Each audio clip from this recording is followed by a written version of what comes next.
Today, we're going to be installing the PrinterMods.com version 1.3 modular direct drive plate for the Ender 3 Pro, along with the HeroMe Generation 5 hot end and fan combo.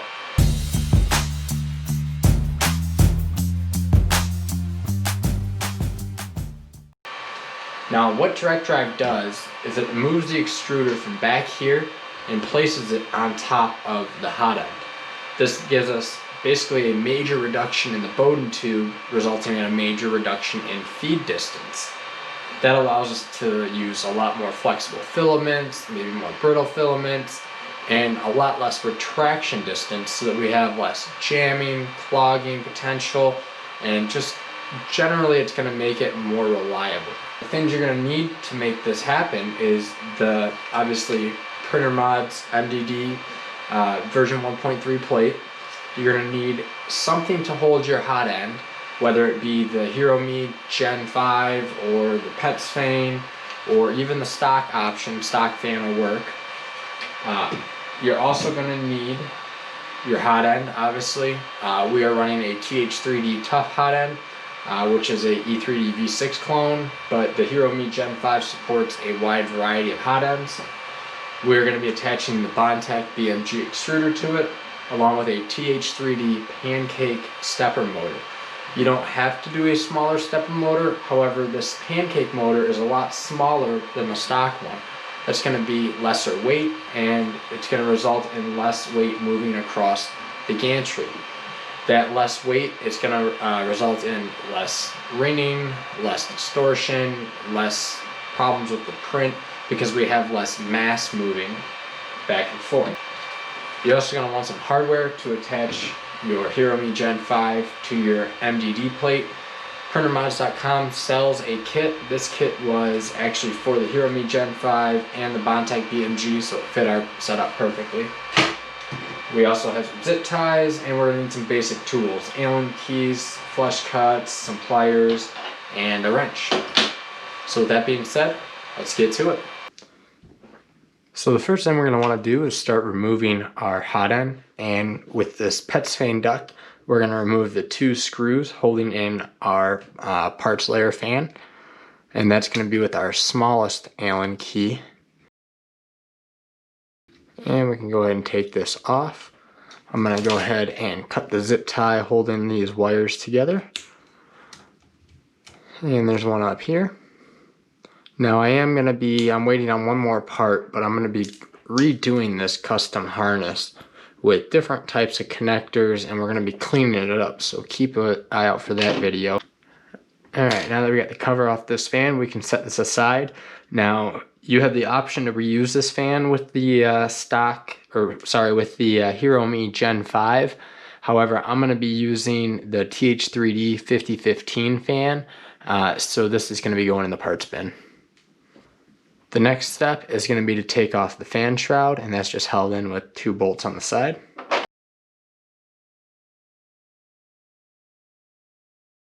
Next step, we can take off the easy ABL mount. That's just held in by two bolts also on the side. And that just pulls off nice and easy.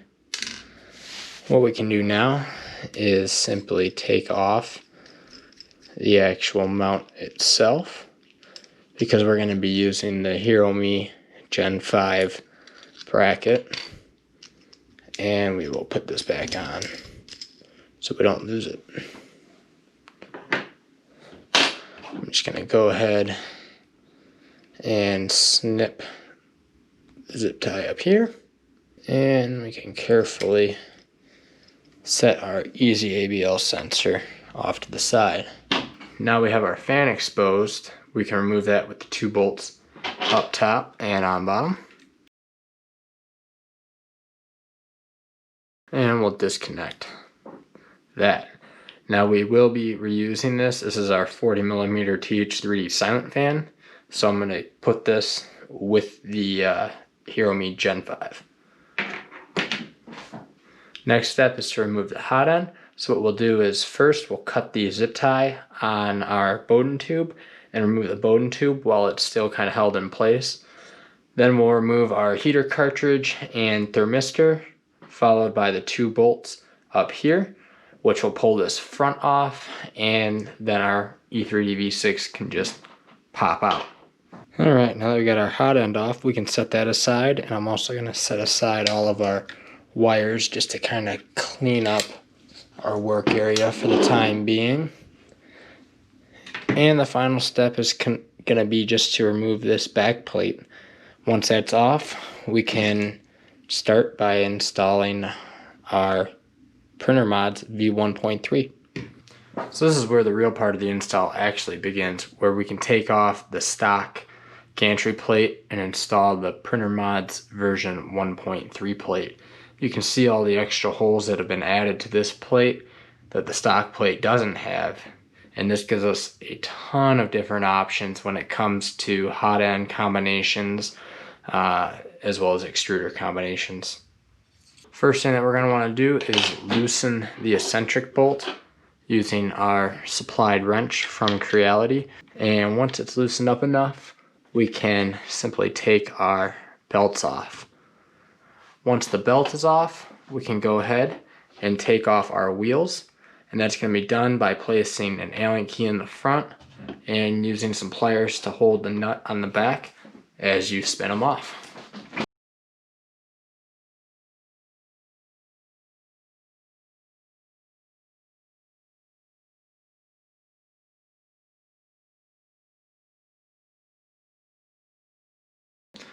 Next thing we're going to want to do is install the eccentric bolt onto our PrinterMods plate, and we're going to want to do it in the same orientation as before.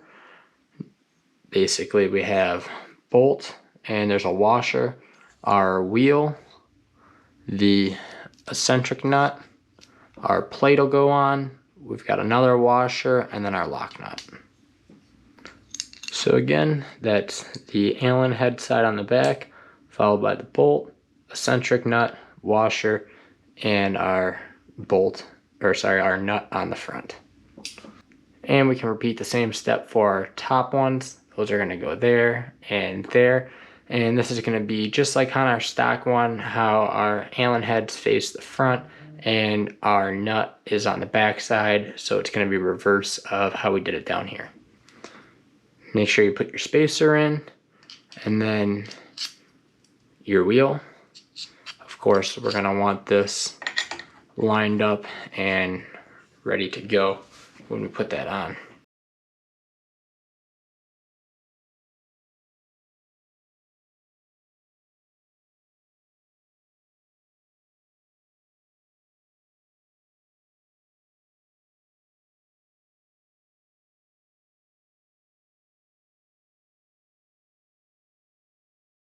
All right, it's going smooth. We do still have some play, and that's okay. We can tighten that up with the eccentric nut. Next thing to do is just reconnect our belts, and those just slide into the holes on the bottom, just like the stock plate did.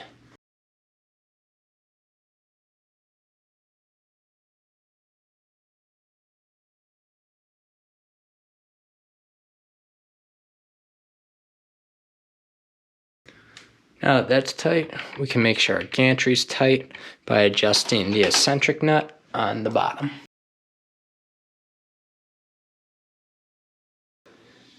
And make sure it still rotates smoothly, that you can rotate it by hand, which we can, and it glides nice and easy. There's no rock in it, we're good to go. The next step is going to be to install our hot end, whether that be our stock hot end, by using just the stock location holes. We can install the HeroMe Gen 5, the PETS fan. From here, there's a variety of options we can do. Obviously, you guys already know we're going to be installing the HeroMe Gen 5 along with the TH3D Tough Hot End, which is basically an E3 EV6 clone, and our Bondtech BMG. Now to assemble the HeroMe Gen 5, we're going to want to start by assembling the duct to the base part. And this is done by putting in place, there's 2 bolts that hold it on the back and 2 on the front. Now there's 3 different holes that you can put it in. I just put it in the middle for now. We can adjust it later. And I found these nuts on the back are really hard to get in to kind of hold and put in at the same time. That's why I'm putting the duct on now. Go ahead and pre-assemble this part of your HeroMe Gen 5. Then what we can do is go ahead and insert the actual hot end. And we're going to want to make sure that our wires are on the left side, going in the correct orientation. Just making sure everything's square. What we can do next is take our collar and we can bolt that on. 2 nuts hold it in place on the back, and you got 2 longer bolts on the front that go in through there.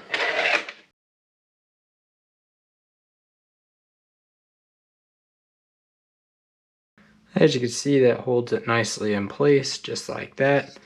Everything's all flush. The last thing to do is to take our air dam, and this just slides in on the bottom. And that just sits in there nice, and that'll create a nice little seal for cooling. I forgot to mention, the red is printed with Paramount Iron Red PET G. The tan is Primordial Earth PLA, also by Paramount 3D. Next thing we're going to want to do is attach our base to the back, and we're going to slide our 2 bolts in on each side back there, and we have 4 bolts that hold in this just like that, and we're going to have our easy ABL mount, just like this. We're going to have our easy ABL mount on the left side, and we can see how everything lines up just like that. And just like that, we've got our back plate secured to the hot end. Notice I got the 2 bolts in there for the easy ABL mount, but that'll go on after this is secured onto the actual gantry. So let's go back over to the printer now. So we're going to mount our hot end to the gantry by using this little clip on the side, which goes to this bolt, along with 2 other bolts. We got one right here, one right here. That's going to line up on our PrinterMods v1.3 plate. So let's go ahead and do that now.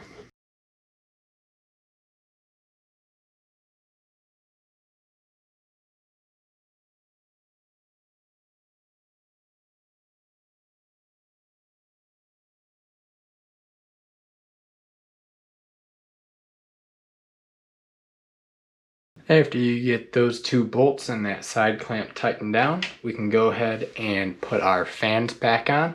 We'll start with our 40mm hot end fan. Make sure our wiring's pointed up to the top right, and we'll just use the 2 diagonal bolts like before. Don't forget to also put your fan guard on. Now that we have that, we can either install our original 4010 blower fan, or I'm going to be using the TH3D 5015 blower fan. This just slides into its home right here. And we want our wiring, again, facing up and out.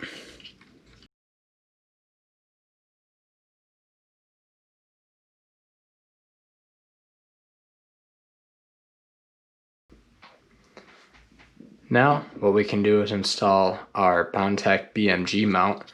This is going to go on the top, just like this, with the U shape going over top of the hot end.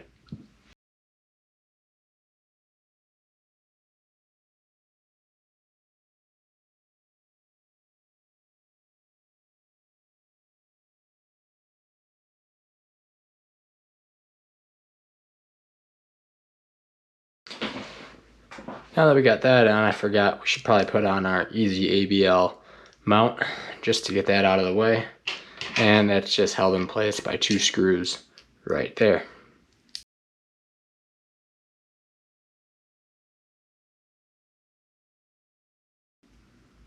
Next, we're going to reinstall our PTFE fitting to the top of the hot end.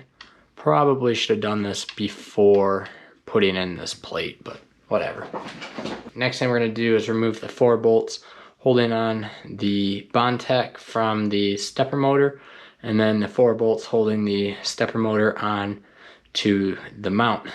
Pull that off and get the Bondtech free. Now that we got the Bondtech off, the next thing we can do is take off the old driver wheel from the original Creality stepper motor. That way we can transfer it over to the TH3D pancake motor. And you guys can see the difference in size here between the TH3D and the stock. The weight is actually pretty significant difference too. This is about 3 times as heavy. So we'll go ahead and transfer over this gear and get to installing the BMG. We can go ahead and install this now with our connector side facing up. Obviously the motor is going to go in the back and our Bondtech is going to go on the front. Forgot to mention, put your PTFE tube in place. Alright, looking good. The last thing left is just going to be to hook up our wires.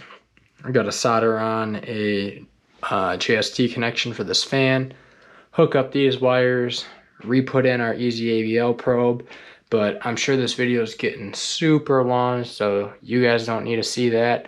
And like I said at the very beginning of this, I'm just waiting on one part, and I'm going to be redoing this whole harness anyways. So I'm probably not even gonna wrap this up. I might just leave it like this, because we're going to be stripping this harness back down anyways. So with that being said, that is how you install a E3D and E3D V6 and Bondtech BMG extruder, direct drive style, on the Ender 3 Pro. My name is Alex. This is Modified 3D. Thank you for watching. If you want to see more videos on how to modify your 3D printer, make sure to hit that subscribe button. Don't forget to hit that thumbs up and leave any comments if you have any questions. Thanks for watching and have a good one.